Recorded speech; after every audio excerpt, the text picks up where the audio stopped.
সবাই তো একটু কষ্ট করেন, কেন করা যাবে না? আপনারা বলেন যে বিশৃঙ্খলা করছে তাকে সরায় দেন প্লিজ। আপনাদের সবার কাছে বিনয়ের সঙ্গে অনুরোধ করছি, এই দলটিকে, এই দলের ভাবমূর্তি, দলের ভালো মন্দ দেখার দায়িত্ব কিন্তু আমাদের সকলের। যে নেতা আমাদের এতদিন পর আমাদের সামনে কথা বলার জন্য আসছেন, সেই সকাল থেকে উনি কষ্ট করে এত রাত পর্যন্ত চলে আসবেন, আর আমাদের এই সামান্য এই বিশৃঙ্খলার জন্য উনি যদি মন খারাপ করে বক্তব্য না দেন, তখন এই দুঃখ আর কোথায় থাকবে? প্লিজ আপনাদের কাছে অনুরোধ করব, সলভাবে আপনারা বসে বলুন। আমাদের আত্মার আত্মীয় দীর্ঘ 7 ঘন্টা 8 ঘন্টা আপনারা অপেক্ষা করেছেন, যে মানুষটির জন্য অপেক্ষা করছেন।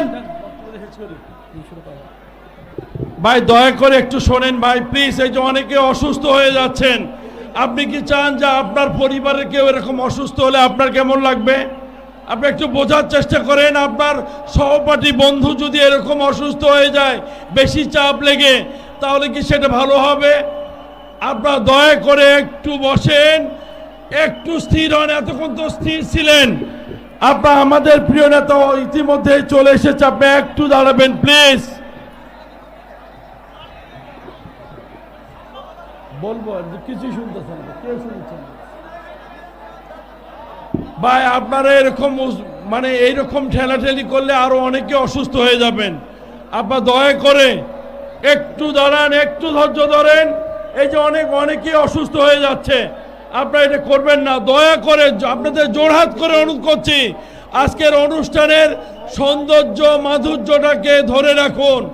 আমাদের প্রিয় লিডার এসে গেলেই আমরা কথা বলা শুরু করবে, উনার কথাই শুধু শুনবো আমরা প্লিজ। মাইক তো নেমে যাচ্ছে, থাকতেছে না তো ভাই। দয়া করে আপনারা একটু একটু অপেক্ষা করেন। কি করব?